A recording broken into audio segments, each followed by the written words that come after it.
नाज़रीन, प्रोग्राम के आखिरी हिस्से में आपको दोबारा खुशामदीद कहता हूँ। सीधा अपना सवाल लेते हैं। जी हेलो हेलो हेलो हेलो, अस्सलाम वालेकुम। वालेकुम अस्सलाम। जी बुखारी साहब, मैं शाहिद बात कर रहा हूँ लंदन से। जी शायद साहब, मैं आपको जल्दी से जितना डिटेल बता सकता हूँ। 2004 में स्टूडेंट वीज़े पे आया, 2005, 6, 7 में एक्सटेंड किया, 2007 में IGS ले लिया। ठीक 2007 में ही पाकिस्तान में शादी की। 2009 में मेरी वाइफ और मेरी 3 मंथ्स की डॉटर इधर आ गए। जब 2009 में IGS की एक्सटेंशन अप्लाई की तो कॉलेज किसी डॉजी स्टाफ की वजह से बंद हो गया और उन्होंने कहा कि आपको ये एक्सटेंशन नहीं मिल सकती क्योंकि कॉलेज ने बहुत ज़्यादा डॉजी काम किए थे। सब कुछ कैम्ब्रिज कॉलेज था और वो बंद हो चुका है।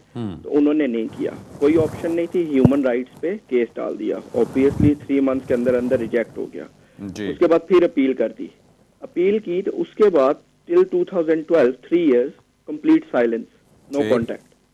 2012 में कैपिटा ने कांटेक्ट किया मुझे और कहा जी आपके पास कोई राइट नहीं है, आप होम ऑफिस आके तो इंटरव्यू दें। मैं और मेरी वाइफ गए, हम होम ऑफिस में गए, उन्होंने हमें इंटरव्यू किया और रिपोर्टिंग पे लगा दिया। ठीक है, रिपोर्टिंग चलती चली गई और उन्होंने 2014 में जाके उसको भी हमारे रिजेक्ट कर दिया और कहा जो आखिरी एप्लीकेशन थी कि कोर्ट में ले जाएं। सर अब आप बहुत ज्यादा डिटेल में जा रहे हैं, मुझे पॉइंट्स बताएं, बुलेट पॉइंट्स बताएं। टाइम आ गया 2015 में जब वो रिजेक्ट हो गया तो मेरे लॉयर ने कहा कि जुडिशियल रिव्यू में डालने की जरूरत नहीं, because it's only 2 months left since till your daughter turn 7 years old and being here in the country. तो मैंने नहीं डाला। दिसंबर 2015 में लास्ट इंटरव्यू क्रिसमस से पहले फैमिली रिटर्न्स यूनिट वाले एक बंदे ने किया और उसने कहा कि आपके पास 2 वीक हैं, आप अपना डिसीजन दें। उसने उसके बाद कोई कांटेक्ट नहीं किया मेरे साथ। ठीक है, और रिपोर्टिंग हमारी 6 months से 2 weeks पे कर दी। ठीक है, फरवरी में मैंने नया केस सबमिट करवा दिया। मेरी डॉटर ईयर 2 में थी, उसको 7 years कंट्री में हो गए थे। अप्रैल में उन्होंने फीस ले ली, मई में उन्होंने बायोमेट्रिक्स का लेटर भेज दिया, वो भी दे दी। तो 2 week पहले उन्होंने मुझे अपर ट्रिब्यूनल के चार्जेस पे करने को कहा, विच वर 320 pounds, वो भी मैंने पे कर दिए। अपर ट्राइब्यूनल कैसे पहुंच गया सर आप? मेरी बेटी will be 8 years in October, she is gone in year 3 और उसका रिकॉर्ड स्कूल में इज एक्सेप्शनल स्टूडेंट। या she is my only child. Okay चले, अब आपका बहुत लंबा टाइम हो गया सर, प्लीज इतनी डिटेल में मैं यहाँ पे टीवी में बैठ के नहीं कर सकता हूँ, please try to keep it short. अब आप मुझे बताइए आपका सवाल क्या है? इस केस के थ्रू होने के आप कितने चांस? बस ठीक है, थैंक यू वेरी मच। बस मैं दोबारा रिक्वेस्ट करता हूँ, प्लीज इतनी डिटेल, यहाँ पे नाइंसाफी है, मेरे साथ भी नाइंसाफी है, बाकी सुनने वालों के साथ भी नाइंसाफी है। इतना ज्यादा आप डिटेल में प्लीज मत जाइए, मुझसे बुलेट पॉइंट्स 3-4 पूछा करें ताकि मैं आपको जवाब दे सकूं। आपने ये जो सारी चीज़ बताई, जो सारी आपने कहानी बताई, मेरे लिए बुलेट पॉइंट्स में क्या है? 2004 में आप यहाँ पर आते हैं, 2009 में आपकी बच्ची आपको ज्वाइन करती है आपकी वाइफ के साथ, जो उस वक्त 3 महीने की थी। अब उसको यहाँ पे जब 7 साल कंप्लीट हो जाते हैं तो आपका स्टेटस बनने का चांस बनता है। सिर्फ जो चीज़ मुझे समझ नहीं आई बीच में वो ये कि आपने कहा कि जी अपर ट्राइब्यूनल के 320 पाउंड उन्होंने मांग लिए जो आपने पे कर दिए। ये मुझे चीज़ समझ नहीं आई कि ये आप क्या जुडिशियल रिव्यू में गए थे, आपको रिफ्यूज़ किया गया, आप जुडिशियल रिव्यू में गए, वहाँ पे रिफ्यूज़ल हुआ आपका, आगे कुछ कंटिन्यू करने के लिए आपने किया, क्या चीज़ की? ये लास्ट पार्ट जो काम की बात थी वो आपने मुझे बताई नहीं। आपने बाकी इतनी लंबी वो कहानी मुझे सुना दी कि जिसके अंदर हमारा सारा टाइम गुजर गया। मोटी बात क्या है, आपकी बच्ची को यहाँ पे 7 साल से ज़्यादा हो गया है रहते हुए। 2 केसेस जो हमारे जिनके ऊपर हम आर्ग्यू करते हैं, इनके ऊपर वो MA भी है और PD भी है। इन दोनों केसेस के ऊपर अब आगे सुप्रीम कोर्ट में क्या चल रहा है, होम ऑफिस को किस तरह से देख रहा है, ये सब कुछ अभी देखना बाकी है। लेकिन मैं इतना बता दूं कि जिस वक्त जो कानून होता है उसके तहत उसको आर्ग्यू करना चाहिए। इस वक्त मैं समझता हूं कि MA जो केस है, जो लेटेस्ट आया हुआ है, वो इतना अच्छा केस है कि जिसके ऊपर आपका बच्चों की बेस पे केस फाइट किया जा सकता है। जो मैं पहले भी बता चुका हूं कि आपके चांसेस इस पर अच्छे बन सकते हैं क्योंकि जो आइडिया सारा था वो चेंज किया गया है। इसके अंदर जो अप्रोच चेंज की गई है, होम ऑफिस की अप्रोच क्या थी कि आप बताइए कि आपके बच्चे को 7 साल यहां पर हो गए हैं, ऐसे क्या एक्सेप्शनल सर्कमस्टांसेस है उसको यहां पर रहने दिया जाए। अब जो अप्रोच आनी चाहिए इन केसेस के बाद वो ये है कि जी बच्चे को 7 साल हो गए, यहां उसको रहना चाहिए अनलेस होम ऑफिस कोई ऐसी चीज बताए कि जो एक्सेप्शनल है जिसकी वजह से उसको निकाला जाए। सो इस तरह से जो मैं समझता हूँ, मेरी जो पोजीशन बनती है वो ये है कि अगर आपको कोर्ट में जाने का मौका मिलता है तो भरपूर तरीके से इस पॉइंट पे आर्ग्यू कीजिए कि बच्चे को जब 7 साल यहाँ पर हो जाते हैं और कोई ऐसी चीज़ नहीं है जो पॉइंट करे बहुत स्ट्रांगली इस चीज़ की तरफ कि उस बच्चे को यहाँ से निकाला जाए, तो उसको यहाँ पे स्टेटस मिल जाना चाहिए। सो मेरा ख्याल है कि आपका केस अगर सही तरह तैयार किया जा रहा है और उस पर सही आर्ग्यू किया जा रहा है, लाइक आई सेड, मुझे आखिरी बात आपकी समझ नहीं आई कि आपका अपर ट्राइब्यूनल में केस है, जुडिशियल रिव्यू में आपने किया या आपको कोर्ट से राइट ऑफ अपील मिला, क्योंकि वो जो 320 पाउंड वाली आपने बात की वो तो नॉर्मली जुडिशियल रिव्यू के अंदर जब आपको एप्लीकेशन डालनी होती है वो तब किया जाता है। अगर तो ये वही चीज़ चल रही है कि आपको जुडिशियल रिव्यू भी रिफ्यूज़ हो गया और आप ओरल हेयरिंग के लिए जा रहे हो, उसके लिए पैसे पे कर रहे हैं, then it's a different thing. लेकिन मेरे नज़दीक आपकी बच्ची को यहाँ पे 8 साल होने वाले हैं, प्रॉबली बेस्ट ये है कि अगर आपको कोर्ट वगैरह से रिफ्यूज़ कर दिया गया है तो नई एप्लीकेशन कीजिए और उसके ऊपर लेके चलें। लेकिन there is far too much information that I require, इससे पहले कि मैं आपको ये जवाब दे सकूं। अगला सवाल लेते हैं जी। हेलो, अस्सलाम वालेकुम खालिद भाई। जी वालेकुम अस्सलाम। खालिद भाई, मेरे पास डिस्क्रिप्शनरी लीव है 6 ईयर की और मुझे 6 ईयर मुकम्मल हो रहे हैं सितंबर में जी। तो मैं पिछले 5 सालों से एक कंपनी के साथ जॉब कर रहा हूँ और जी। एक जो है 2014 से 15 तक मैंने मिनी कैब ड्राइवर जो है ना जॉब की थी। जी। तो वो मुझे जो है कैश हैंड देते रहे, मेरे बैंक में पैसे नहीं आए, कैश हैंड पे करते रहे और उस वक्त पर वो एचएफ रेवेन्यू वालों ने मुझे जो है 1200 पाउंड का वो टैक्स भेजा था, वो भी मैं जमा करवा रहा हूँ, थोड़े से रह गए। जी। तो ये पूछना था कि इससे कोई मसला तो नहीं होगा। और दूसरा सवाल ये था कि इंडेफिनेट के बाद मेरे सिस्टर इन लॉ और उसका जो हस्बैंड है वो दोनों डॉक्टर हैं, तो मैं उनको अगर स्पॉन्सर करूं, लेकिन मेरे पास 1 बेडरूम फ्लैट है और एक सिटिंग रूम है, तो क्या उसका स्पॉन्सर हो सकता है? आप उनको विजिट पे स्पॉन्सर करना चाह रहे हैं? जी जी विजिट वीजा, ओके। लेकिन 1 बेडरूम फ्लैट है। ओके जी, 1 बेड फ्लैट। और दूसरा आपने पूछा कि आपकी इनकम का जो मिनी कैबिंग वगैरह थी उसका कोई मसला तो नहीं है अगर टैक्स आपका, ठीक है जी। नंबर 1 आपका सवाल का जवाब, आपको 6 साल कंप्लीट हो गए हैं, आपने इंडेफिनिट लीव के लिए अप्लाई करना है डिस्क्रेशन लीव की बेस पे। वो जो 3-3 साल की लीव मिला करती थी उसमें काम करना भी ज़रूरी नहीं था आपके लिए। सो अगर आप थ्रू आउट बेनिफिट्स लेते रहे या आप उन चीज़ों के ऊपर पड़े रहे, कोई काम नहीं भी करते रहे, तब भी कोई मसला नहीं है। अगर आपको कैश इन हैंड पेमेंट्स आती रही हैं, आपने टैक्स पे भी जमा करा रहे हैं, आप अपना 1200 पाउंड जो आपने बताया कि आप वो पे कर रहे हैं, so I don't see any problem. As long as आपने कोई 2 नंबरी नहीं की, कुछ आपने छुपा के कोई फ्रॉड नहीं किया जो पकड़ा गया जिसके ऊपर आपको कोई पेनल्टीज पड़ रही हैं, then there should not be any problem. Number 1। Number 2, आपने जो विजिट वीज़ा के स्पॉन्सर का पूछा, स्पॉन्सरशिप करने में आपके पास जब इंडेफिनिट लीव होती है या नहीं भी होती, आप तब भी स्पॉन्सर कर सकते हैं किसी को। अगर आपके पास डिस्क्रिशनरी लीव है तब भी किसी को स्पॉन्सर करना चाहें तो ज़रूर कर सकते हैं, कोई मसला नहीं है।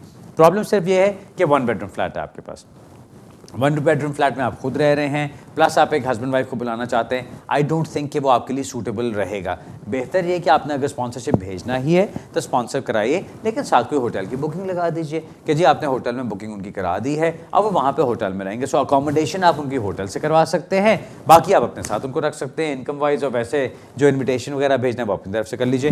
दोनों चीज़ें आपकी चल सकती हैं, कोई इसमें इंशाल्लाह इशू नहीं होना चाहिए। अगला सवाल लेते हैं जी। हेलो जी। हेलो अस्सलाम वालेकुम जी। बुखारी साहब, अमीन बात कर रहा हूँ ग्लासगो से। जी अमीन साहब।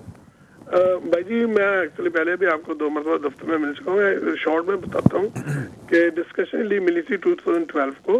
मेरी वाइफ और 3 बच्चे मेरे साथ हैं, टोटल हम 5 हैं। मेरे 2 बच्चे पाकिस्तान में अभी तक हैं। पहले अप्लाई किया था, अपर ट्रिब्यूनल में जाके रिफ्यूज हो गया था, होम ऑफिस अगेंस्ट चला गया था। फर्स्ट ट्रिब्यूनल में हमारी अपील लॉ हुई थी, सेकंड ट्रिब्यूनल में होम ऑफिस वाले को जो है ना वो अंगेज चले गए थे और हमारा जो था फैसला हमारे खिलाफ हो गया था। तो अब दोबारा मैंने रिन्यू कराया अपना वीजा, क्योंकि 3 साल बाद मिला था, तो 3 साल के बाद अब मैं फिर दोबारा अप्लाई करना चाहता हूँ। तो प्लीज आप मुझे बताइएगा कि क्या मुझे अपनी इनकम जो है वो 18,600 के हिसाब से इंक्लूडेड मेरे बच्चों के और जो बच्चों को मैंने अप्लाई करना है उनको साथ लेके ये सारा इनकम दिखाना मुझे चाहिए कि या मैं उस कैटेगरी में फॉल नहीं करता? प्लीज ब्रीफली या डिटेल में बताइएगा, क्योंकि बच्चों का मामला आपके ऑफिस में मैं पहले भी 2 मरतबा आ चुका हूँ और आपके थ्रू केस किया था। अनफॉर्चुनेटली जो वहाँ पर एक कोमलबाजी थी जो अल्लाह को प्यारी होगी, उनके साथ काफी देर डील रही। तो प्लीज, मैं आपका पुराना क्लाइंट हूँ, तो प्लीज मुझे ब्रीफली बताइएगा बच्चों का मामला है कि मुझे क्या करना चाहिए, कितना थ्रेशोल्ड रखना चाहिए। Thank you very much. Amin साहब, पहली बात आपसे ये कहूँगा कि जब इस तरह का मामला हो ना जो सेंसिटिव हुआ करे तो वो टीवी पे पूछने वाला नहीं होता जी। आपको बहुत एक प्रॉपर एडवाइस की ज़रूरत है और आप बहुत शॉर्ट टाइम में आपने बहुत सारी चीज़ें स्किप करके मुझे बताया है। मैं इतना समझ सका हूँ कि आपको 2012 में 3 साल की डिस्क्रेशनरी लीव मिली। सो अगर आपको 9 जुलाई 2012 से पहले की मिली थी तो फिर तो वो आपकी 3 साल की होगी, अगर उसके बाद मिली तो फिर वो आमतौर पे 2.5 साल की लीव देनी शुरू कर दी थी उन्होंने। सो चलें, आपको 2012 में वो लीव मिलती है। अब उसके लीव के 3 साल कंप्लीट हो जाते हैं पिछले साल यानी 2015 में। तो आप अभी तक कैसे चल रहे हैं? अब उसके अंदर आपने कुछ कोर्ट का जिक्र किया कि कोर्ट से जाके जीता, ये किया वो सारा कुछ कर आके चलें जिस तरह से भी है। अब आपने एक्सटेंशन के लिए अप्लाई करना है। आपकी जो एक्सटेंशन है 3 इयर्स की, अगर आप एक्सटेंशन के लिए अप्लाई कर रहे हैं उसके लिए तो आपको कुछ इनकम दिखाने की ज़रूरत नहीं है। अगर आप बात कर रहे हैं कि आप अपने बच्चों को लेकर आना चाहते हैं तो वहाँ पे आपको इशू ये होगा सर कि बच्चों को लाने के लिए आपके पास यहाँ पे प्रॉपर लीव होनी ज़रूरी है। प्रॉपर लीव डिस्क्रेशनरी लीव नहीं होती। आप डिस्क्रेशनरी लीव पे अपने बच्चों को यहाँ पे स्पॉन्सर नहीं कर सकते बिकॉज इमिग्रेशन रूल्स का वो हिस्सा ही नहीं है। आपने अगर बच्चों को स्पॉन्सर करना है तो उसके लिए आपके पास पहले इंडेफिनिट लीव होनी ज़रूरी है, या आप इमिग्रेशन रूल्स के अंदर पॉइंट्स बेस्ड सिस्टम के अंदर चल रहे हो तो फिर आप अप्लाई कर सकते हैं उनको, यानी आप उनको लेकर आना चाहें तो तब लेकर आ सकते हैं। और वहाँ पे जब आप अप्लाई करेंगे तो फिर वो सारी चीज़ें आपके ऊपर अप्लाई होती हैं जो 18,600 की है। अगर आपने अपनी वाइफ को भी लेकर आना हो तो आपकी वाइफ जहाँ तक मैं समझ सका हूँ आपके साथ हैं, सो वो कैटेगरी 18,600 वाली आपके ऊपर अप्लाई ही नहीं होगी। आपने अपने बच्चों को लेकर आना है, मियाँ बीवी आप लोग यहाँ पर हैं। अगर आपकी सेटलमेंट हो जाती है यहाँ पे, बच्चे आपके 18 साल से कम हैं, आपके ऊपर पेरेंटल रिस्पॉन्सिबिलिटी है, उनकी सारी जो वो डिसीजंस वगैरह सारे आप ही करते हैं, तो उसकी बेस पे आप अपने बच्चों को यहाँ पे बुला सकते हैं बगैर कोई वो 18,600 की स्पेसिफिक इनकम दिखाए। मैं आपको यही मशवरा करूँगा, या तो आप मुझसे मिल लीजिए या मुझे आप डिटेल ईमेल कर दीजिए। जो मेरा एड्रेस अभी स्क्रीन के ऊपर आपके पास आ रहा होगा उसमें डिटेल इन्फॉर्मेशन डाल के बताएंगे तो मैं आपको ज़्यादा बेहतर जवाब दे सकूँगा। मेरा ख्याल है कि ये इस तरह के मामलात होते हैं कि जो ये छोटा वो झटका सवाल पूछ के आपको नुकसान होगा, क्योंकि अगर मैंने आपको गलत इन्फॉर्मेशन दी, गलत बात बताई तो कल को आप कहेंगे कि जी बुखारी ने मरवा दिया। मैं वो नहीं चाहता। सो इसलिए प्लीज़ जहाँ पे जिस चीज़ को जो रिक्वायर्ड होता है, अभी मैं देखें ये info@bukhari chambers जो मैं आपको ईमेल एड्रेस देता हूँ, अब ये मैं खुद चेक करता हूँ। रोज़ाना लंबी लंबी लंबी ईमेल्स होती हैं। भाई मैं लंबी ईमेल्स का जवाब नहीं दे सकता सारा वक्त, आपको ये चीज़ समझनी है। आपने अगर मुझसे ईमेल पे सवाल पूछना है तो कोई छोटा 1 लाइन का सवाल होता है, उसका मैं ठक करके उसी वक्त जवाब दे देता हूँ। फ़ोन पे भी देख रहा होता हूँ तो मैं आपको जवाब दे देता हूँ। जब मुझे लंबी लंबी कहानी आती है तो मजबूरन मुझे फिर आपको वही जवाब देना पड़ता है कि जी प्लीज़ बुक अ कंसल्टेशन, या फ़ोन पे आ जाएँ, या स्काइप पे आ जाएँ, या ईमेल कर लें, या इन पर्सन आके मिल लें, ताकि मैं आपकी कहानी सुन के समझ के फिर आपको जवाब दे सकूं। सो इसलिए मैं आपको भी शॉर्टकट में कोई झटका जवाब नहीं देना चाहता। मुझसे डिटेल बात कर लीजिएगा, मैं फिर आपको ज़्यादा इन्फॉर्मेशन इस पर दे सकूंगा। अगला सवाल लेते हैं जी। हेलो, गुड इवनिंग अली साहब। जी गुड इवनिंग। महेंद्र बोल रहा हूँ जी।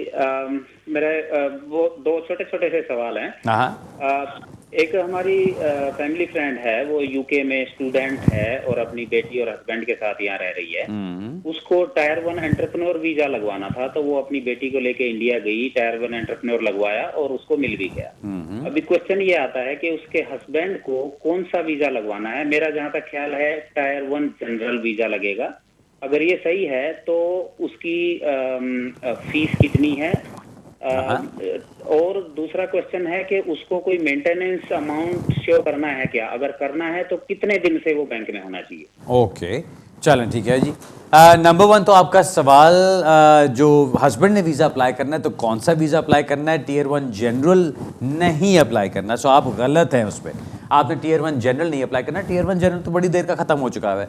जो पहले HSMP हुआ करता था, हाईली स्किल्ड माइग्रेंट प्रोग्राम, वो बाद में टीयर 1 जनरल बन गया था, जो काफ़ी देर चलता रहा था, लेकिन अब उसको भी डिलीट कर दिया गया हुआ है। वो काफ़ी देर का वो भी ख़त्म हो चुका है। इन्होंने जब अप्लाई करना है, जब वो टीयर 1 एंटरप्रेन्योर वीज़ा पे वाइफ है और हस्बैंड ने अप्लाई करना है, तो वो एज ए डिपेंडेंट अप्लाई करेंगे। तो उनको जो एप्लीकेशन फिल करनी है वो PBS डिपेंडेंट एप्लीकेशन फिल करनी है, यानी points based system dependent application form. वो ज़्यादा लंबा चौड़ा नहीं होता, उस पर आप अपनी डिटेल्स वगैरह सारी देनी होती हैं कि आप क्या कर रहे हैं यहाँ पे, कौन सा आपका वीज़ा है, वो वीज़े के मुताबिक आप अपनी कंडीशंस को पूरा कर रहे हैं, अपनी सारी रिक्वायरमेंट्स को मीट कर रहे हैं। अगर वो सब कुछ चल रहा है तो उसके मुताबिक आप आगे चलते हैं। सेकंड क्वेश्चन आ जाता है कि जी उनकी जो मेंटेनेंस मेंटेनेंस रिक्वायरमेंट है वो कितनी देर की होनी चाहिए। अगर स्टूडेंट के ऊपर कोई अप्लाई कर रहा होता है तो उसकी 28 डेज़ की रिक्वायरमेंट होती है, लेकिन और किसी भी पॉइंट्स बेस्ड सिस्टम के अंदर अगर आप जा रहे होते हैं तो आपकी 3 मंथ्स की रिक्वायरमेंट होती है, यानी 90 डेज़ की। सो वो जो अमाउंट उनका होता है, जो भी अमाउंट उनका बनता है, वो अमाउंट उनको 90 डेज़ के लिए अपने अकाउंट में रखना होगा, तब वो अपने हस्बैंड के लिए वो यानी उनके हस्बैंड पे डिपेंडेंट वीज़ा के लिए अप्लाई कर सकते हैं, वो मेंटेनेंस अमाउंट दिखा के। Alright sir, best of luck with that. नाज़रीन, हमारे आज का प्रोग्राम का टाइम अब ख़त्म हो रहा है। अगेन माज़रत चाहता हूँ, प्रोग्राम का पहला हिस्सा मैं आज नहीं कर सका, लेकिन कोशिश की है कि मैं ज़्यादा से ज़्यादा सवालों के जवाब दे सकूं। यहाँ पे आप मुझे ईमेल करना चाहें तो मेरा ईमेल एड्रेस आपके पास आ रहा है, जिससे अभी मैंने थोड़ी देर पहले कहा, अब मैं ईमेल्स अपने खुद चेक करता हूँ, अब मैं अपनी कॉल्स भी खुद देने की कोशिश करता हूँ, मैं अपना सारा काम भी अब खुद करने की कोशिश करता हूँ। बिकॉज वो जो एक कॉन्सेप्ट होता है कि अच्छा जी बहुत सारा स्टाफ रखा हुआ है और सारे लोग काम कर रहे हैं, ठीक है, एक हद तक ठीक होता है, बहुत अच्छा चलता है, जब तक वो सारा कुछ 100% ठीक चल रहा हो। जब कहीं पे गड़बड़ आनी शुरू हो जाए, शिकायतें आनी शुरू हो जाए, जिस तरह से मेरे साथ होने लग गया था, सो मैंने वो सारी चीज़ को रोक दिया। मैंने आपके सामने बहुत सालों से ये प्रोग्राम कर करके, बहुत काम कर करके अपना थोड़ा सा एक इज़्ज़तदार नाम बनाया है। अगर उसके ऊपर जाके मेरे स्टाफ की वजह से या किसी और की वजह से कोई प्रॉब्लम बनती है तो मुझे वो बिल्कुल गवारा नहीं। इसलिए अब काम मैं खुद करता हूँ, काम मैं कम पकड़ता हूँ, लेकिन जो भी पकड़ता हूँ अब मैं उसको खुद देखता हूँ। सो इसलिए आप जब मुझसे मिलने आना चाहें तो ये दिमाग में सोच कर आइएगा कि अगर मैं काम खुद कर रहा हूँ तो मैं उसी के मुताबिक आपको डील भी करूँगा। सो अगर आप अपने ईमेल करना चाहते हैं, जैसा मैंने बताया कोई छोटा सा सवाल है तो आप मुझे ज़रूर ईमेल कर सकते हैं। अगर आप कुछ डिटेल में पूछना चाहते हैं तो मैं ईमेल कंसल्टेशंस भी कर सकता हूँ, मैं स्काइप के ऊपर या फेस टाइम की कंसल्टेशंस कर सकता हूँ, मैं आपके साथ फ़ोन कॉल्स पे कंसल्टेशंस कर सकता हूँ, मैं आपके साथ इन पर्सन कंसल्टेशंस कर सकता हूँ। चाहे आप यूके में हैं, चाहे आप कहीं बाहर हैं, कहीं पे भी हों, मैं कंसल्टेशंस कर सकता हूँ। सो ये सारी चीज़ें आपके लिए इंफॉर्मेशन और नॉलेज है, उसको इस्तेमाल करते हुए मैं ये सारा कुछ करना चाहता हूँ कि अगर कोई मेरे लिए आ रहा है तो उसको मेरा ही स्टैंडर्ड मिलना चाहिए, उसको मेरा ही जवाब मिलना चाहिए। सो मेरी कोशिश जारी रहेगी। अगले हफ्ते मैं यहाँ पे प्रोग्राम पे मौजूद नहीं होऊंगा, मैं ज़रा थोड़ी देर के लिए, थोड़े दिनों के लिए, 3-4 दिनों के लिए छुट्टी पे जा रहा हूँ, लेकिन इंशाल्लाह ट्यूसडे को मैं वापस आ चुका हूँगा और इंशाल्लाह वेडनेसडे से मैं वापस दफ्तर में होऊंगा। सो उस वक्त के बाद, मतलब अगले हफ्ते का एक छोटी सी ब्रेक के बाद, उसके बाद मुलाकात करेंगे। जैसा मैंने प्रोग्राम के शुरू में कहा कि 8 तारीख से जो हफ्ता शुरू हो रहा है, उस हफ्ते में मैं इंशाल्लाह बर्मिंघम और मैनचेस्टर दोनों की अपॉइंटमेंट्स करूंगा। सो अगर आप अपनी अपॉइंटमेंट्स बुक करना चाहते हैं तो जो info@bukharichambers.com पे आप मुझे ईमेल कर सकते हैं, या आप हमारे फ़ोन नंबर के ऊपर कॉल करके अपनी अपॉइंटमेंट बुक करा सकते हैं। अगले टाइम के लिए, अगले प्रोग्राम तक के लिए इजाज़त चाहता हूँ। खुदा हाफिज़ एंड गुड इवनिंग।